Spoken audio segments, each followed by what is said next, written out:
I got into cooking because I absolutely love food. It's an opportunity for me to tell a story with every single dish I create, whether it's a connection to my family, a connection to tradition, and today's a really awesome opportunity to kind of bridge those stories. I'm gonna go see my friend Dave and his family farm at Kendall Hill Farms. It's about an hour outside of Toronto, and I'm very excited. And I just want to give a big shout out to our partners at Chevrolet. I'm driving the 2019 Chevrolet Silverado High Country out to the farm, and I'm really excited. So we just got to Clarington, pulling into Kendall Hill Farms.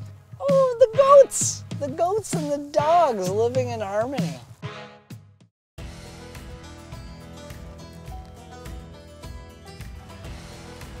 How's it going, man? Welcome to the farm. Oh, thanks for having me. Cheers. That was a quick ride out of the city. Only Yeah, like it doesn't take long. It's nice. We're just an hour away. And this is all your property here? The entire place. But yeah, everything from down to like down the hill, the road that you came in on, and then all the way to the top of the trees is the land. That's so exciting. My head's getting dirty today? Is that what's happening? They are definitely getting dirty. We're having to catch some chicken, some mushrooms. We're doing it all. Yeah. I haven't caught a chicken since I was a wee boy.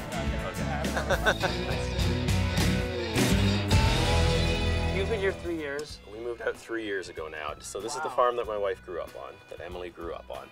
And when she was growing up, it was a very big quail, pheasant, partridge farm. Well, I mean, that sounds like quite the undertaking, especially considering farming isn't actually what you've grown up doing. Not at all, yeah. So really for 20 years, like my entire professional life has been spent on food security and sustainable food systems. So food security is about increasing access to healthy food for everyone. Created a new nonprofit called the Rhizome Institute for the Future of Food that is dedicated to sharing best practices. It's funny because history and tradition are very much a part of the food system, whether it's restaurants, farming, anything in between. You have to kind of innovate whatever, you know what I mean? Like you can't just rely on tradition and history to dictate how you're going to operate. So that's why all my birds are outside in like mobile chicken coops. The pigs you'll meet, we're raising them in the forest, and it's why mushrooms made a lot of sense. So I view it as like achieving scale through cooperation. So rather than a single farm getting very, very big, it's scaling through cooperation and replicating a model so that you get a network basically of similar like-minded farms supporting similar like-minded chefs and grocery stores and all of that. Yeah. So smart, so smart. Well, shall we jump see in? Some birds? Yeah, let's go see them. Can't wait. Cheers. Okay. So baby birds need heat when they first come in. And so when we bring in like a flock, and our flock size, like our max is 150. So we need to be able to put them in a nice warm spot. And so in here, in these insulated rooms, are heat lamps, wood shavings to hold the heat, food and water. What I'm hoping you're up to doing is actually starting to get a little bit dirty. I'd like to feed these ones. I notice they need more food. Okay, come on in. Yeah, here, you first. You lead. It's a big step. Oh, look, we're stretchy denim today, so I'm kind of... Oh, there you go, yeah.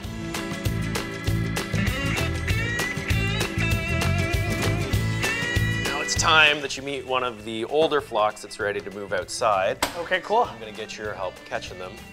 But we do need to change your boots, city boy. Well, I'm throwing my boots situation. What do you... You need some better boots on. We're gonna get possibly a little bit dirty. Oh no, I like my shoes. Oh, they're nice shoes, but if you like them, we should definitely change them. So the work that we're about to do is I'm gonna need you to back the truck into the trailer. Okay. We're gonna load those crates that you see around because those are what are known as chicken crates. Okay. We'll be taking those up to the bird building and then using those to catch birds one by one, putting them in the crates so then we can take them out to their new home in the pasture. That's amazing. Yeah. Get to chicken business. Okay, I'll meet you there. Is that a real thing, chicken business? Is that making up? Well, let's be some chicken tenders. There you go. Oh man, driving in these boots.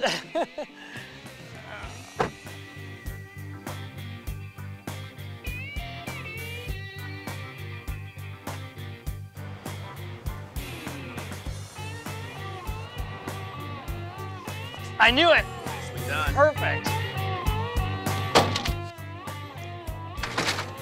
All right. Thanks. All loaded up. Where am I meeting you? Meet me back at the brooder building, back it in, leave enough space by the door so we can drop the ramp. Deal. Yeah.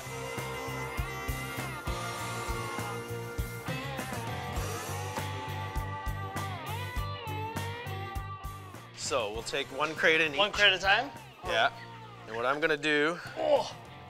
they might try to jump over your crate, but you can go from right here and just gently, come here guys. Gently, like you can pick them up like this if you want. Okay. Right? And then put them in the crate. Okay, I got this. I got this. Yeah, you're coming around like that. As soon as they're down, they kind of. Okay, bud. Okay, buds. Okay. Oh, look at that. You're just under the arm like a pro. This guy wants to take a bite of me, I can tell. It's quite large.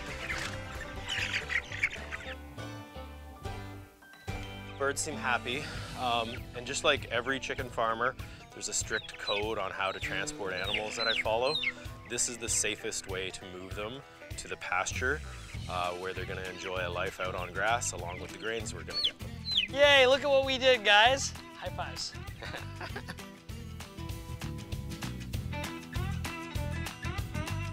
Like this is unique. There's a handful of us doing it. It's called pastured poultry. But it's like any bird, any animal, when it gets a new environment, it needs a little bit of time to adjust. Eggs are my favorite thing to cook and eat, and this is quite the treat. So I'd love to show you the most exciting part of the operation that I think of, and that's the mushrooms. So down this hallway are the mushrooms. So the mushrooms that I grow, so this is my grow room, are all forest varieties, meaning that they would be growing out in the woods, typically off of some sort of hardwood or softwood. So what you see here are actually blocks of sawdust. Think of as the mushroom is actually like the apple from the apple tree. Right. The mushroom itself is both the fruit and all of this white stuff called mycelium. So we think mycelium is like this fibrous network. So this should look like just a block of sawdust, like brown sawdust. When I'm looking to harvest a good shiitake, I want the cap still to be slightly folded, not flat, not open. And then to harvest, I'll show you this one, and then I see a few more that are ready. I just kind of grab it by the base and like that. Just pull it off. Just pull it off. Now none of the other ones there are ready yet. That'll change in like 24 to 48 hours. All right, I'll grab another one for you. So I see a bunch. One there? Yeah, that one would be ready. So I just pull and twist? Right. Yeah, just very gentle. There you go. Right? Okay? Yeah, and we can just put them right in the box. So cool. Right. And I'm gonna have you harvest as many as you need for your brunch. So every day I go through here twice, harvest fresh. We bring them to market every week or sell them directly to restaurants. Anything I don't sell by like Sunday evening, I'm drying. You're drying them already. Yeah, so my farm has like almost zero waste. Like I'm trying to figure out how do I save everything as possible. Sure. Anything I'm not using, I'm trying to recycle back into the farm operation. Very cool. Yeah. Very, very cool. There we go.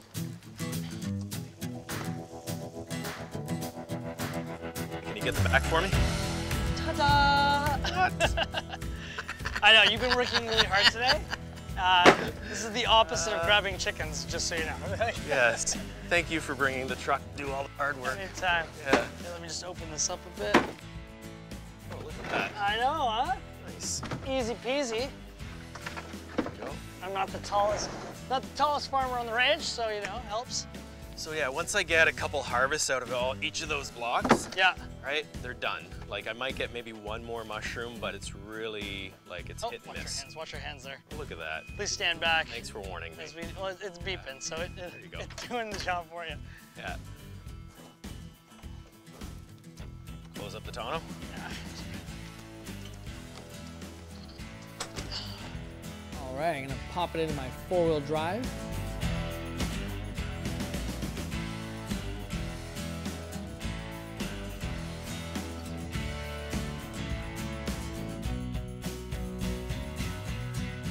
We throw them into the muddy spots, like especially where it's wet, right? The pigs will get excited by them. These sawdust blocks are done. It's just like I've gotten all the mushrooms out of here that I can, but the pigs are gonna like it. They're gonna slowly root through all of that. Right. It's a little less muddy, so that when we do move them on to another, like one of the other areas that we have for them, this soil can bounce back. It's not as muddy. Oh, that's it for today. Bye, pigs.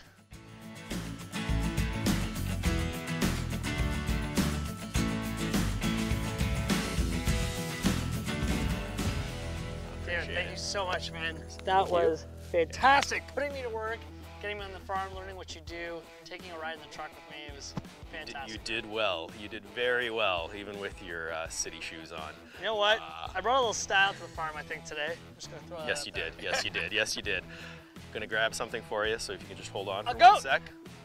No, you can talk to the goats. Say All hi right. to them, but I'll be right back, okay? Goats! Who's coming? Goatee! Oh, All right, my friend. thank you so What we got much. here? The shiitake mushrooms you picked. That's so kind, man.